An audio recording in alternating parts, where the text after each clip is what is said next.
បាទសួស្តីបងប្អូនទាំងគ្នាថ្ងៃនេះខ្ញុំមានជីចំនួន2ប្រភេទបាទដែលទី1មានឈ្មោះថា green top បាទទី2ជាប្រភេទទឹកបាទអានេះ green rich អញ្ចឹងពីរប្រភេទនេះខ្ញុំនឹងយកមកធ្វើការពិសោធន៍មើលជាមួយនឹងស្មៅបាទនេះស្មៅប្រភេទស្មៅខាងក្រោយខ្ញុំណាប៉ុន្តែខ្ញុំមិនបាញ់ទៅលើដើមនេះទេខ្ញុំនឹងទៅបាញ់ដើមដែលខ្ញុំទើបតែបំបែកដាំថ្មីបាទដោយសារតែខ្ញុំដាំកាលពីថ្ងៃមុននេះបានរយៈពេល4ទៅ5ថ្ងៃហើយអញ្ចឹងឃើញថាវាដុះមកខ្លះហើយទំនួលវាដុះមកច្រើនដែរប៉ុន្តែមន់វាស៊ីអស់ទំនួលអញ្ចឹងទៅអត់ទៅឃើញ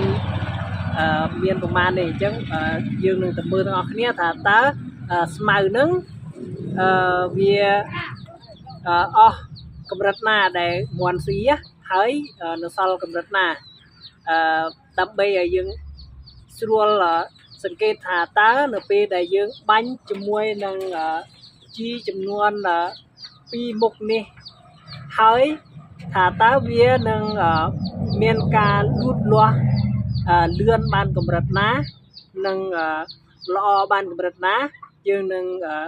តាមដានទាំងអស់គ្នាអញ្ចឹងជាដំបូងខ្ញុំនឹងទៅនាំបងប្អូនដើមមើលសិនថាតើដែលខ្ញុំនឹងធ្វើការបាញ់ហ្នឹងវាលូតលាស់បានកម្រិតណាហើយបាទតោះទៅមើលទាំងអស់គ្នាអញ្ចឹងនេះបងប្អូននេះគឺជាស្មៅបាទដែលខ្ញុំធ្វើការដាំហើយនេះដោយសារតែមន់វាចូលមកចឹកបងប្អូនបាទអញ្ចឹងទៅវាសល់តិចមែនតើបាទនេះអញ្ចឹងមើលសឹងថាមិនឃើញផងបាទសល់តិចមែនតើបាទអញ្ចឹងស្មៅនេះខ្ញុំដាំតាំងពីនេះរហូតទៅដល់នោះតែម្ដងបាទរហូតដល់នោះអានេះខ្ញុំធ្វើការឃុំថ្មីបងប្អូនបាទខ្ញុំធ្វើការដាក់ឃ្លុំថ្មីអញ្ចឹងណាបាទនេះអញ្ចឹងនេះគឺ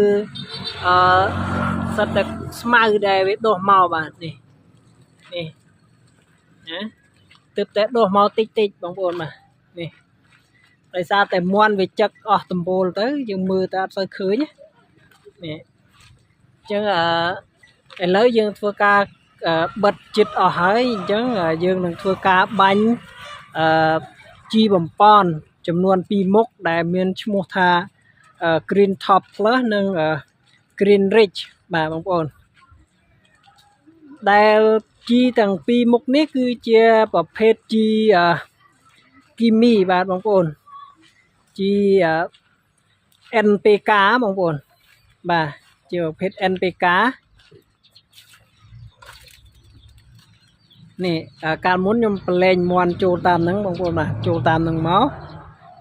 ធ្វើឲ្យមន់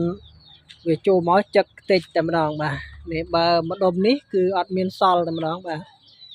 អស់រលីងបាទបងប្អូនអត់មានសល់ទេកន្លែងហ្នឹងអញ្ចឹងខ្ញុំបំបែកពីដើមនេះទៅដាំមកកន្លែងមិញណាបងប្អូនបាទនេះអញ្ចឹងសួរថាយើងដាំស្មៅអ៊ីស្រាអែលនេះដើម្បីអ្វីបាទស្មៅនេះគឺយើងដាំដើម្បីធ្វើការចិញ្ចឹមសត្វណាបងប្អូនមិនថាមន់ទាជ្រូកគោអាចដាំឲ្យវាស៊ីបានបាទបងប្អូនដើមស្មៅហ្នឹងណាបាទគឺវាមានប្រូតេអ៊ីនខ្ពស់បាទអញ្ចឹងយើងទៅមើលវិធីក្នុងការលាយជីរបស់យើងទាំងអស់គ្នាតែម្ដងបាទ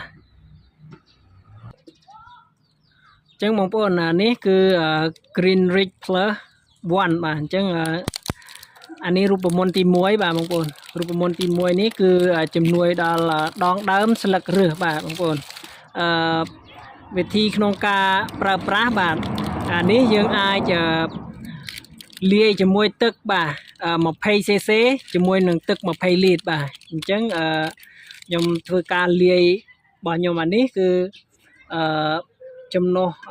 2លីត្របងប្អូននេះអានេះចំណុះ2លីត្រដែលខ្ញុំនឹងធ្វើការលាយបាញ់បន្តិចទៀតណាបាទអានេះ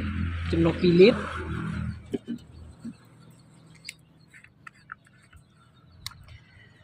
អានេះយើងបាញ់រយៈពេលពីប្រើ10ថ្ងៃបាទបងប្អូន10ថ្ងៃយើងបាញ់ម្ដង7ទៅ10ថ្ងៃយើងបាញ់ម្ដង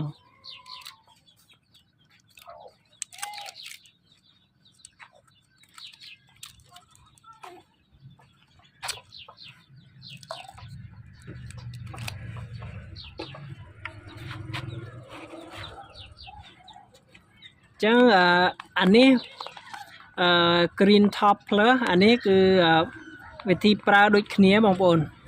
វិធីប្រើដូចគ្នាគ្រាន់ថាអានេះវាជាប្រភេទម្សៅបងប្អូនប្រភេទម្សៅអញ្ចឹងយើងអាចប្រើពី30ក្រាមទៅ40ក្រាមក្នុងទឹក25លីត្រអានេះអញ្ចឹងអានេះយើងប្រមាណយកតែម្ដងដោយសារតែយើងអត់មានអីវល់ណាបងប្អូនបាទយើងអត់មានអីវល់វាទេអញ្ចឹងយើងប្រមាណវាតែម្ដងអញ្ចឹងជាដំបូងយើងធ្វើការវល់ប្រភេទទឹកសិនបាទយើងអញ្ចឹង20លីត្រជាមួយនឹងអានេះ20 cc មែនអត់អញ្ចឹងយើងបូមយកតែ2 cc ដោយសារតែយើងប្រើ2លីត្រណាបាទ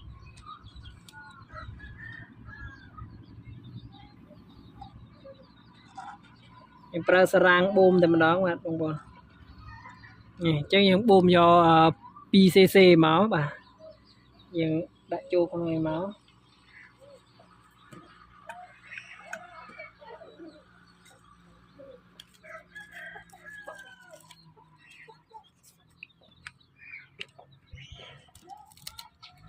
ហើយគ្របទុកវិញឲ្យស្អាតទៅ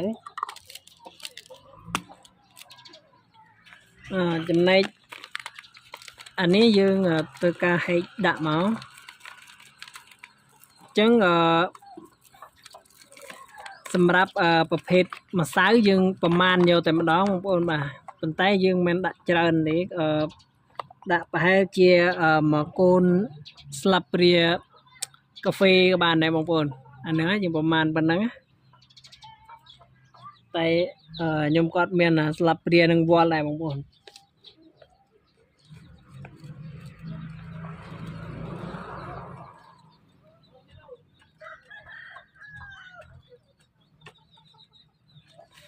អូខេអញ្ចឹងអានេះម្សៅវាពណ៌ខៀវបងប្អូននេះពណ៌ខៀវដូចជាប់នឹងមាត់ថង់អញ្ចឹងបាទពណ៌ខៀវបន្ទាប់មកយើងចាក់ទឹកចូលម្ដងបងប្អូន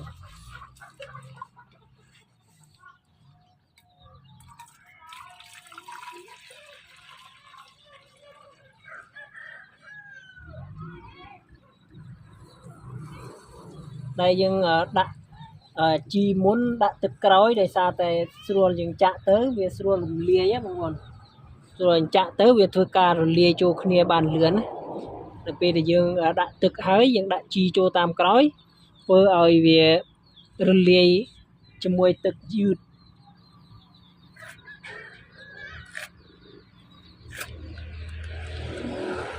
អូខេអញ្ចឹងយើងទៅមើលវិធីក្នុងការបាញ់ទាំងអស់គ្នាបាទ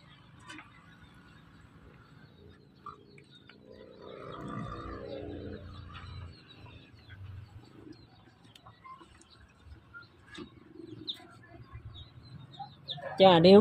មុនយើងប្រើយើងត្រូវសប់វាសិនណាបងប្អូនអានេះយើងត្រូវសប់វាសិនណា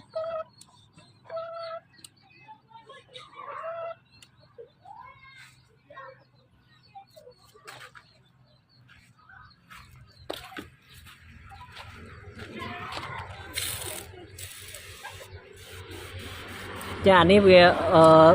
យើងអាចសេរីបានអានេះក្បាលនេះ